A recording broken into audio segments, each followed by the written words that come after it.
यहां मस्जिद के सीने पर दुकानें खोलकर नहीं कांपते हैं,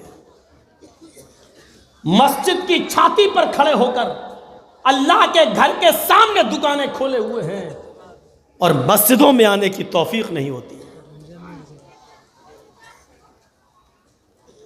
अच्छा एक बात बताइए, रमजान में तो आ जाते होंगे ना दुकानें बंद करके, कि रमजान में भी खुली रहती है दुकानें? आप लोग बताइए ना। ओह, अंदर चलता है। रमजान में भी दुकानें खुली होती हैं और शायद पर्दा भी डाला जाता होगा। बेरोजगारों की कितनी इज्जत है,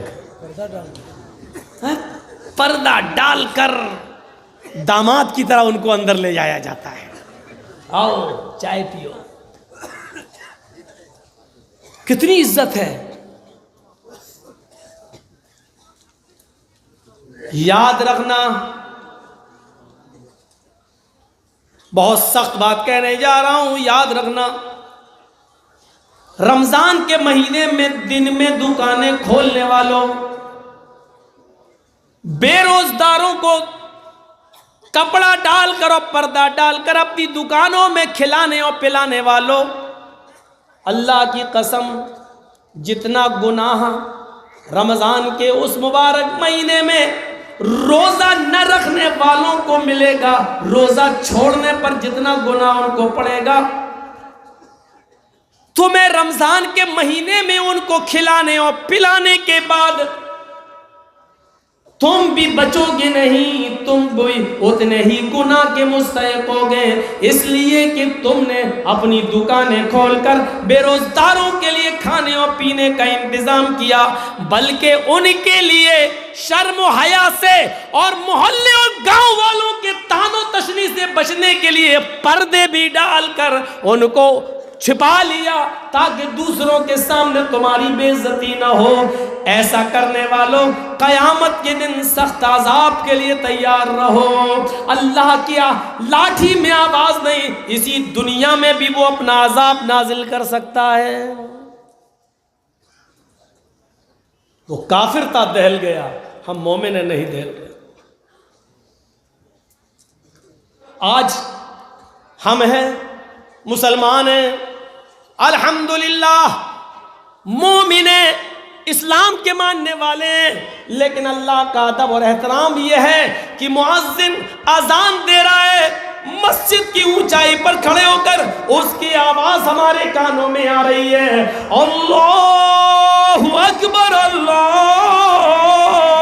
अकबर, ये आवाज हमारे कानों में आती है, लेकिन मस्जिद ही के बगल में चाय की होटलों पर हम बैठे हुए हैं, हम चाय पी रहे होते हैं, जमात हो रही होती है लेकिन हम चाय पी रहे होते हैं, जमात होकर नमाज से मस्जिदों से निकलते हुए नमाजी निकल रहे होते हैं, लेकिन हम कैरम बोर्ड खेल रहे होते हैं। मेरे प्यारे साथियों, जब हम मुसलमान होकर अल्लाह का नाम आने से हमारे दिलों में कपकपी पैदा नहीं होती है, तो गैरों के दिलों में कपकपी क्यों पैदा होगी? जब हम अल्लाह का नाम सुनकर, अल्लाह का जिक्र सुनकर जब हमारे अंदर, हमारे दिलों में दहशत तारी नहीं होती है, तो गैरों के दिलों में दहशत तारी कैसे होगी? हम अंदाजा लगाएं और ईमानदारी के साथ बताओ, रोड पर मस्जिद है, क्या इस मस्जिद से नमाजी जब नमाज पढ़ के निकलते हैं तो क्या उनकी आंखों के सामने होटलों पर चाय नहीं पी जा रही होती है? क्या उनके सामने कैरम बोर्ड नहीं खेले जा रहे होते हैं? क्या इन नमाजियों के सामने मुसलमानों की दुकानें नहीं खुली हुई होती हैं? क्या सिर्फ इन मुट्ठी भर नमाजियों के लिए मस्जिद बनी थी? तुम्हारे लिए नमाज माफ थी? तुम्हारी गैरत ने, तुम्हारे ईमान ने, तुम्हारे इस्लाम ने ये कैसे गवारा कर लिया कि अजान हो जाने के बाद भी तुम दुकान खोले बैठे हो? तुम्हारे कलेजे और तुम्हारे दिल ये कैसे बर्दाश्त कर लेते हैं? अजान हो जाने के बाद भी तुम दुकानें खोले हुए हो, अजान हो जाने के बाद भी तुम्हें मस्जिद में जाने की तौफीक नहीं हो रही है। तुम्हारे दिल और तुम्हारे कलेजे इतना बड़ा कारनामा कैसे अंजाम देने पर मजबूर हो जाते हैं, मेरी समझ में नहीं।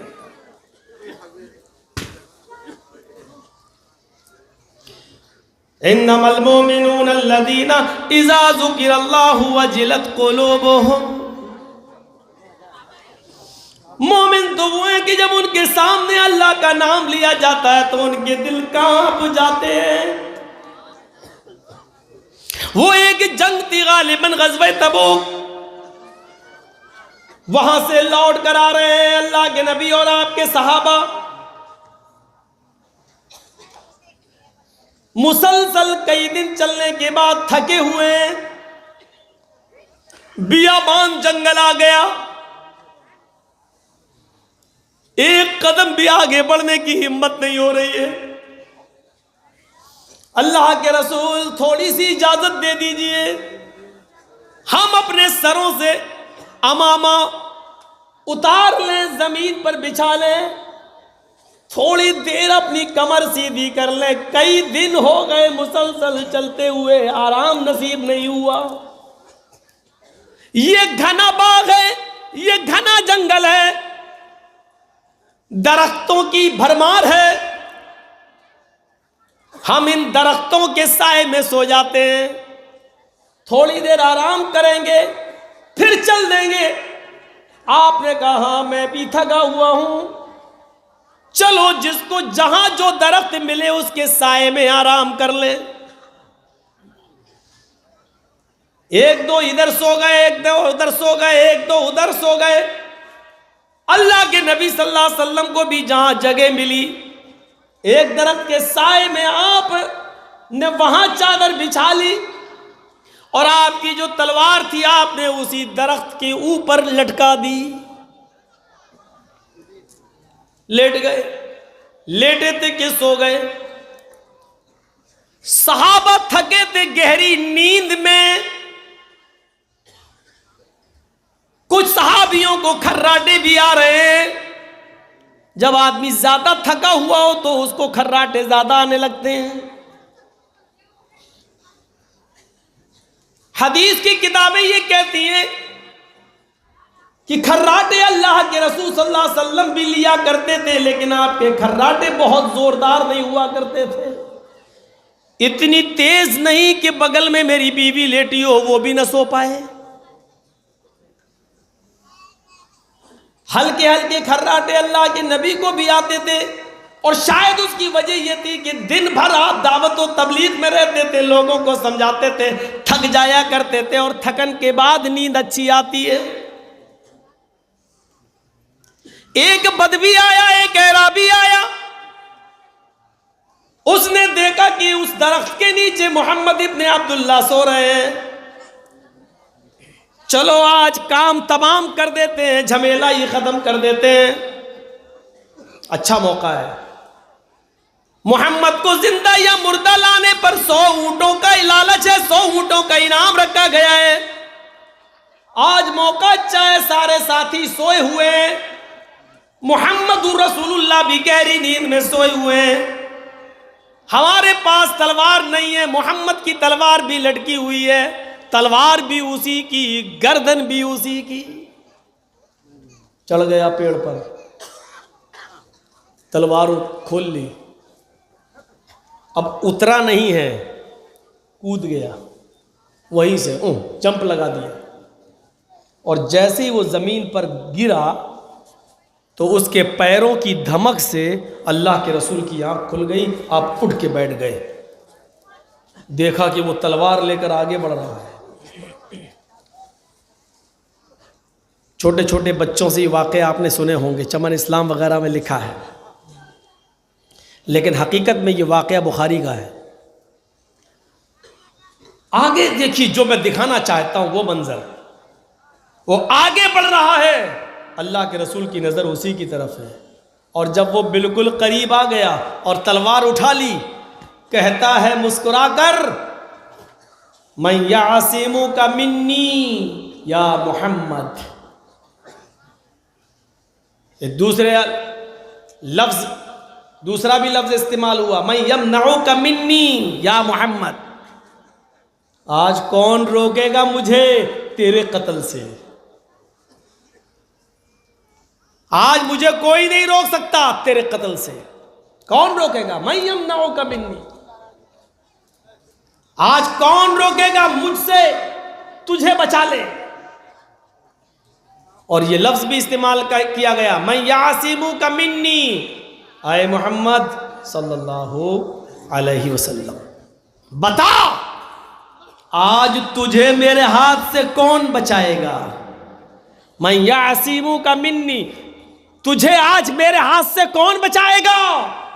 अल्लाह के रसूल न खड़े हुए, न भागे, न चीखे, न चिल्लाए, न दौड़े, ऐसा साहबियों आओ ये आदमी मेरे जान लेने आया, अरे मुझे मारने आया, उठो।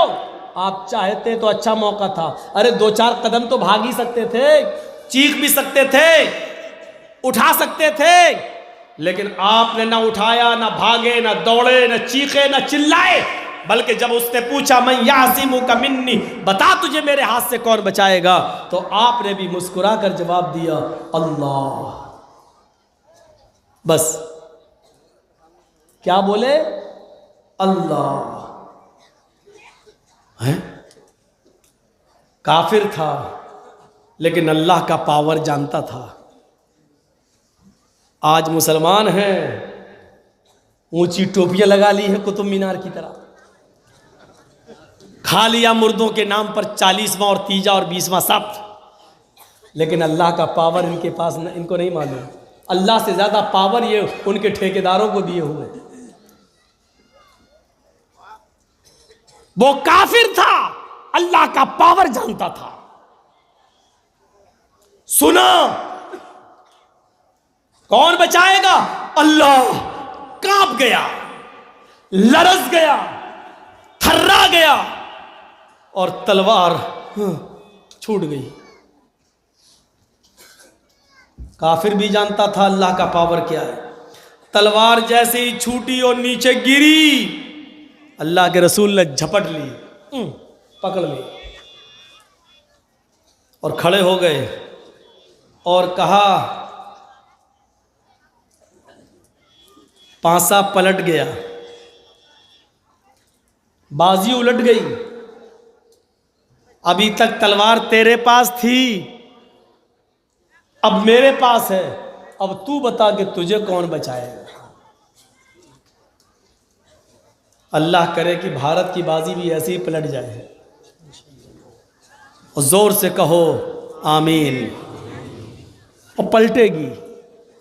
जुल्म की टहनी सदा, जुल्म की टहनी कभी फलती नहीं, और नाव कागज़ की सदा चलती नहीं।